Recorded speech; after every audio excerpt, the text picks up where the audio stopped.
بسم اللہ الرحمن الرحیم. ناظرین السلام علیکم. میں ہوں آپ کا میزبان صابر شاکر. تازہ ترین خبروں، اطلاعات اور تبصروں کے ساتھ آج ہے 23 جون اور دن ہے پیر کا.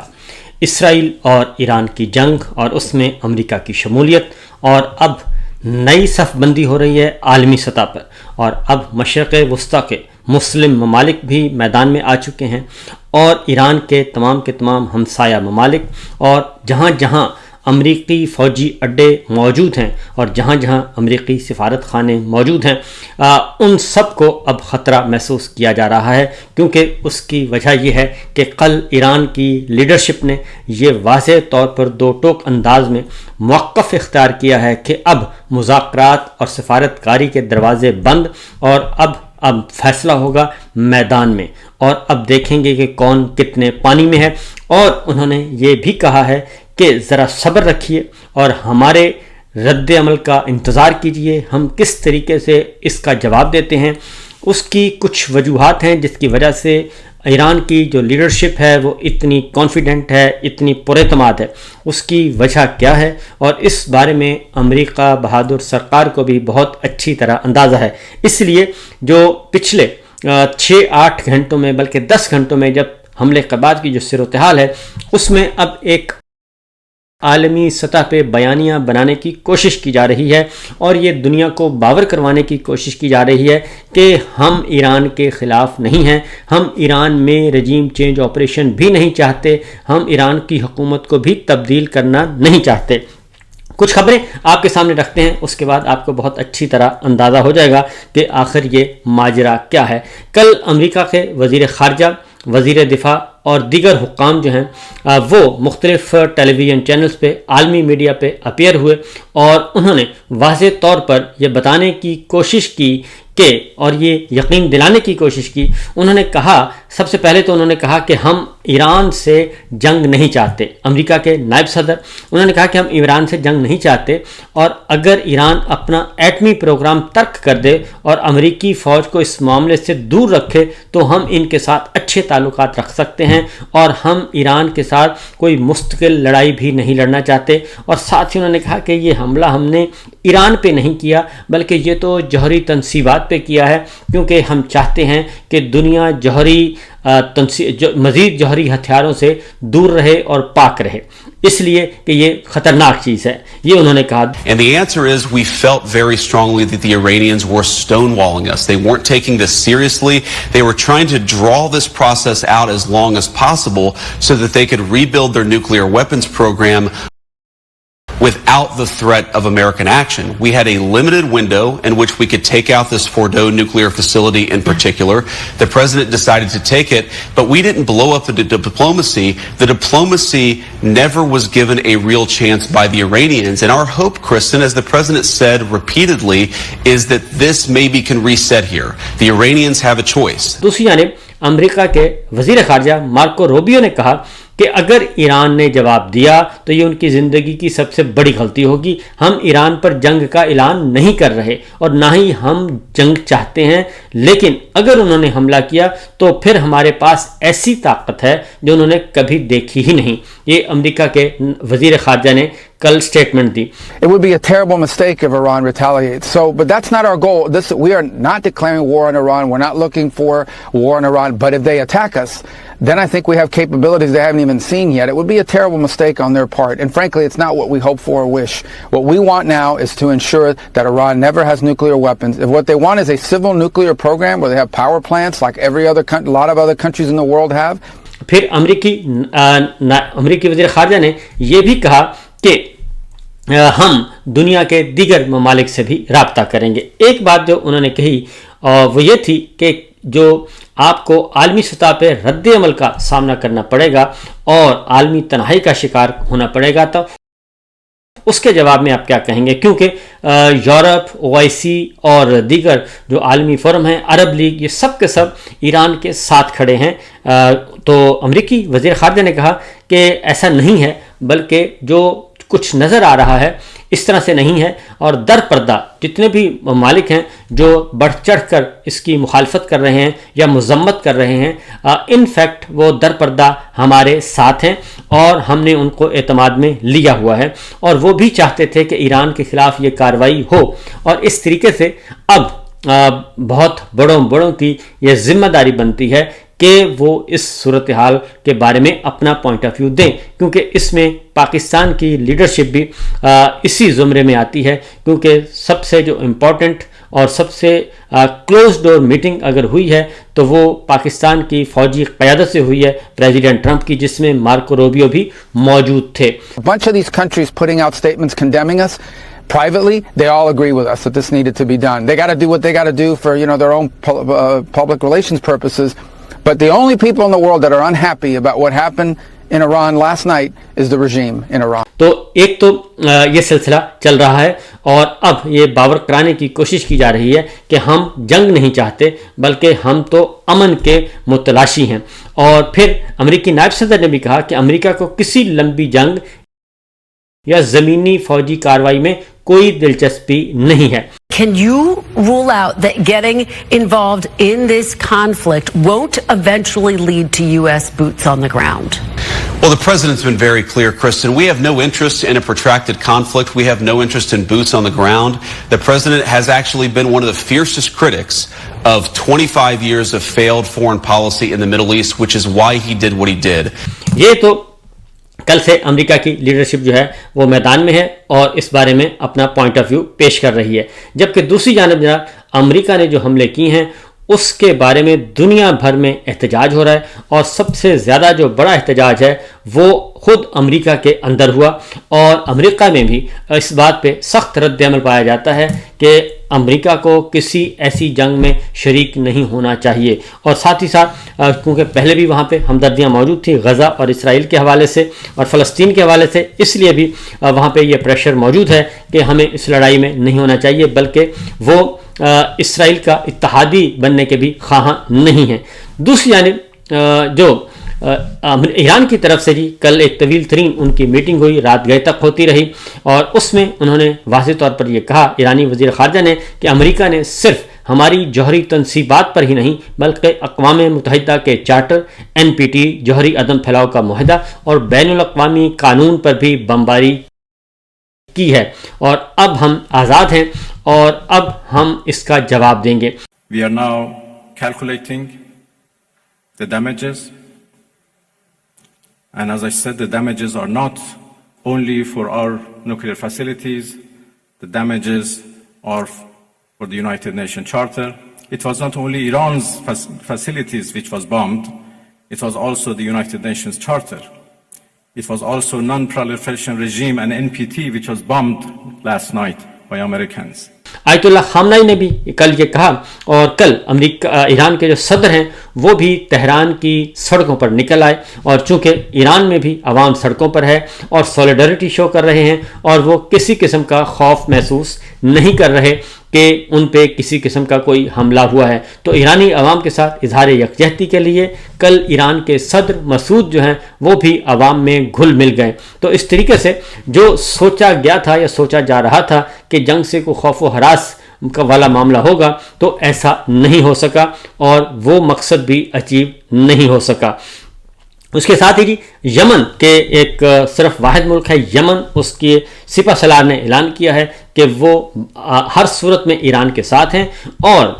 جہاں جہاں ضرورت پڑے گی وہ عملی طور پر اس جنگ میں ایران کے شانہ بشانہ لڑیں گے اور امریکی مفادات کو نقصان پہنچائیں گے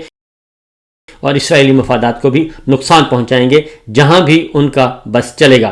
اب آتے ہیں کہ امریکہ یہ سب کچھ کیوں کر رہا ہے، اور امریکی حکام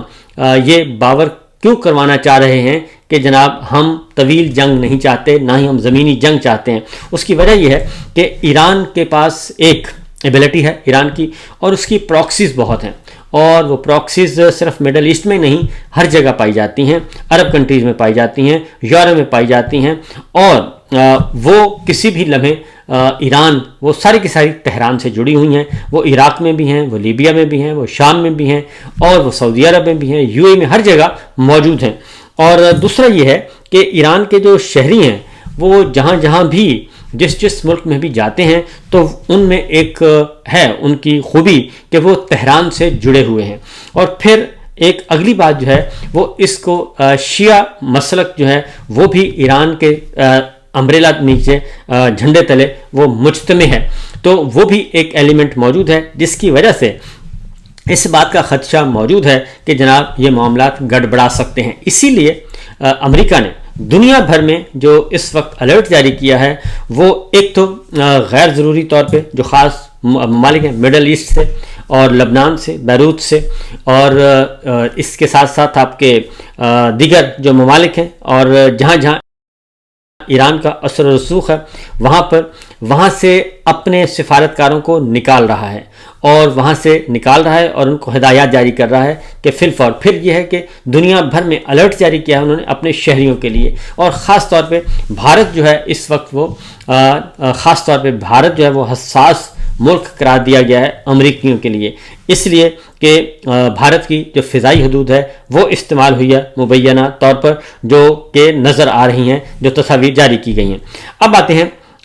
ایران کے حوالے سے جو حملہ کیا گیا ہے جی جوہری تنصیبات پہ. اب ایران نے اس سارے علاقے کی آڈیوز، ویڈیوز اور تصاویر جاری کر دی ہیں، اور ساتھ ہی ساتھ ایران کے میڈیا نے اور جو انڈیپینڈنٹ رائے رکھنے والے لوگ ہیں انہوں نے بھی اس کا وزٹ کیا، اور ایرانی میڈیا نے بھی وہ سارے کے ساری چیزیں دکھا دیں، تصاویر دکھا دیں اور ویڈیوز دکھا دیں کہ ہماری جوہری تنصیبات جو ہیں وہ سوائے اس کے کہ بلڈنگ کے، عمارتوں کے کچھ حصوں کو نقصان پہنچا، اس کے علاوہ ہمارا کوئی اسٹریٹجک نقصان نہیں ہوا. اور پھر یہ کہ ایک نمبر 1 نقصان نہیں ہوا، دوسرا ہمارا سب کچھ انٹیکٹ ہے. اور اس کے ساتھ ساتھ جو اگلی بات ہے وہ یہ کہ IAEA نے بھی رپورٹ دے دی ہے کہ وہاں پہ کسی قسم کے کوئی تابکاری اثرات نہیں دیکھے گئے. اس کا مطلب ہے کہ وہ حملے ایک سطحی قسم کے حملے تھے اور ان کو کامیاب حملہ نہیں قرار دیا گیا، کیونکہ کلیم یہ کیا گیا تھا اور مقصد یہ تھا کہ جوہری تنصیبات مکمل طور پر تباہ کر دی جائیں اور ایران ایک کئی دہائیاں پیچھے چلا جائے. تو وہ اس مقصد میں کامیابی حاصل نہیں ہو سکی. اب آتے ہیں پاکستان کی طرف. جی پاکستان میں کیا صورتحال ہے؟ پاکستان میں صورتحال یہ ہے کہ اب آج قومی سلامتی کا اجلاس ہے اور field marshal general Asim Munir صاحب وطن واپس پہنچ چکے ہیں، اور انہوں نے قومی سلامتی کا اجلاس انہوں نے طلب کیا ہے. اور ہم اس لیے کہہ رہے ہیں کہ انہوں نے طلب کیا ہے کیونکہ وہ بیرون ملک تھے اور امریکہ اور پھر وہاں سے ترکی پہنچے، تو جب تک وہ باہر رہے پاکستان میں کوئی ایکٹیویٹی نہیں. اور اب تو پریزیڈنٹ ٹرمپ بھی یہ تسلیم کر چکے ہیں کہ پاکستان کے ڈیفیکٹو رولر جو ہیں وہ جنرل عاصم منیر صاحب ہیں. وہ انہی کے ساتھ معاملات کرتے ہیں، انہی کے ساتھ ڈنر کرتے ہیں، انہی کے ساتھ لنچ کرتے ہیں، انہی کے ساتھ رابطے کرتے ہیں. اور امریکی وزیر خارجہ نے بھی کوئی بہت خاص بات کرنی ہو تو بھی وہ army chief general Asim Munir صاحب سے ہی کرتے ہیں، فیلڈ مارشل صاحب سے. تو لہٰذا فیلڈ مارشل پاکستان پہنچے اور انہوں نے قومی سلامتی کمیٹی کا اجلاس بلا لیا. اب ایک اور بات آ گئی ہے جی، اور وہ ہے کہ اس وقت بھی اس سارے ماحول میں بھی جو سچویشن ہے اس میں مریم صاحبہ خاموش، نواز شریف صاحب خاموش، شہباز شریف صاحب خاموش، اور بلاول صاحب خاموش، اور زرداری صاحب خاموش. یعنی کہ ان کے کسی بھی اکاؤنٹ سے، خواجہ آصف صاحب، باقی سارے لوگ ان کے کسی بھی اکاؤنٹ سے ابھی تک، اور خاص طور پہ یہ دو خاندان جو ہیں انہوں نے اپنے سوشل میڈیا اکاؤنٹ سے اسرائیل کی مذمت نہیں کی، امریکہ کی مذمت نہیں کی، ایران پہ جوہری تنصیبات حملے ہوئے مذمت نہیں کی. تو اگر نریندر مودی کی بھی یہ مذمت نہیں کر سکتے اور بھارت کی بھی مذمت نہیں کر سکتے اور بھارتی جارحیت کے خلاف بھی یہ نہیں بول سکتے، اس کے بعد پھر نیتن یاہو کے خلاف بھی نہیں بول سکتے، ان کی جارحیت کو بھی کچھ نہیں کہہ سکتے، تو پھر یہ سب آخر ہیں کیا ان کے مفادات پاکستان سے جڑے ہوئے ہیں یا ان کے مفادات کہیں اور جڑے ہوئے ہیں؟ اور ان کو بولنے سے کون روک رہا ہے؟ کیونکہ میں نے دیکھا مریم صاحبہ کا ٹویٹر اکاؤنٹ، ان سب کے ٹویٹر اکاؤنٹس دیکھے تو ان سب میں کوئی اس میں ایسی ٹویٹ نظر نہیں آئی جس میں انہوں نے اس سارے واقعے کی مذمت کی ہو. تو لہٰذا نمبر 1 تو یہ. دوسرا ایک اور خبر ہے جناب، اور وہ اس خبر نے کافی لوگوں کو ہلا کر رکھ دیا ہے، اور اب سمجھ نہیں آ رہی کہ اس خبر کا کرنا کیا ہے، کیونکہ ایک ہے جی انصار عباسی صاحب نے یہ دی ہے، اور حیرت انگیز طور پہ انصار عباسی صاحب کے قلم سے ایسی خبر کا آنا وہ از خود ایک بہت بڑی چیز ہے۔ آڈٹ رپورٹ میں پنجاب میں 10 کھرب روپے کی جو ہے وہ بے ضابطگیوں کا انکشاف ہوا ہے، اور آڈیٹر جنرل کی رپورٹ ہے، یہ کسی اپوزیشن جماعت کی رپورٹ نہیں ہے، یہ پاکستان تحریک انصاف یا ان کے جو وہ کہتے ہیں کہ جی ہمارے یہ مخالف میڈیا ہے ان کی بھی یہ رپورٹ نہیں ہے، بلکہ آڈیٹر جنرل پاکستان نے آڈٹ سال 2024-25 کی رپورٹ میں پنجاب حکومت کے اخراجاتی کھاتوں میں سے کھرب روپے سے زائد کی سنگین بے ضابطگیوں کا انکشاف کیا ہے، اور جن میں بہت زیادہ جن میں فراڈ ہے، رقم کا غلط استعمال ہے، زائد ادائیگیاں ہیں، مالی انتظامی بد انتظامیاں ہیں، غلط خریداریاں ہیں، اور کنسالیڈیٹڈ فنڈز کی وصولیوں کا کمرشل بینکوں میں غیر مجاز طور پر رکھنا شامل ہے، یعنی کہ کوئی بھی ایک ایسا کام نہیں کیا جسے درست کہا گیا ہو۔ اور اس رپورٹ میں یہ کہا گیا ہے کہ اس میں بہت سارے ہر جس محکمے کو بھی انہوں نے کہا کہ کھنگالا تو اس میں بے ضابطگیاں نکل آئیں، کسی میں 3 ارب کی ہے، اور کسی میں 25 ارب روپے کی ہے، 10 ارب روپے کی ہے، 45 ارب روپے کی ہے، 43 ارب روپے کی ہے، 43 کی ہے، اور اس طریقے سے وہ کہتے ہیں کہ ہر جگہ، اور پھر مجموعی مالیت 988 ارب روپے سے بھی زیادہ ہے، تو یہ بے ضابطگیاں ہیں، اور 24 کیسز کسی میں ہیں، اور پھر ایک مالیت 8 ارب روپے کی ہے، تو یہ سب کچھ مالی بے ضابطیوں کی مفصل رپورٹ ہے۔ اور حیرت انگیز طور پہ یہ خبر میں نے یا آپ نے نہیں دی، آڈیٹر جنرل کی رپورٹ ہے، اور یہ خبر دینے والے بھی انصار عباسی صاحب ہیں، جو کہ بہت ہی کلوز شمار کیے جاتے ہیں، جو حکومت کی سائیڈ لیتے ہیں اور حکومت کو سپورٹ کرتے ہیں، اور ان کا ایک نقطہ نظر ہے اس کو سپورٹ کرتے ہیں، ملٹری لیڈرشپ کو سپورٹ کرتے ہیں۔ تو اس کا جو کہتے ہیں جی شاعر کا اس خبر سے مطلب کیا ہے، تو شاعر کا اس خبر سے مطلب یہ ہے جناب کہ مریم صاحبہ کی چل چلاؤ ہے، کیونکہ مریم صاحبہ ہوں یا شہباز شریف صاحب ہوں، اب وہ ایک ایسی اینٹی بنتے جا رہے ہیں کہ ان کا ہونا یا نہ ہونا کوئی معنی نہیں رکھتا، اور پھر یہ کہ ان کے اقدامات جو ہیں وہ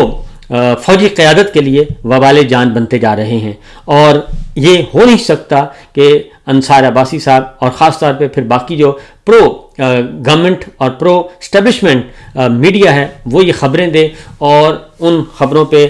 کسی قسم کا کوئی غصہ بھی نہ نکالا جائے، ورنہ تو اگر حکومت مخالف کوئی صحافی خبر دیتا ہے تو اس کے خلاف تو فوراً مقدمہ درج ہو جاتا ہے۔ تو یہ بھی چل رہا ہے جناب، یہ ہے سب کچھ، لگتا یہی ہے کہ مزاج یار بدلے بدلے لگ رہے ہیں۔ فی الوقت اتنا ہی، اجازت دیجیے، اللہ حافظ۔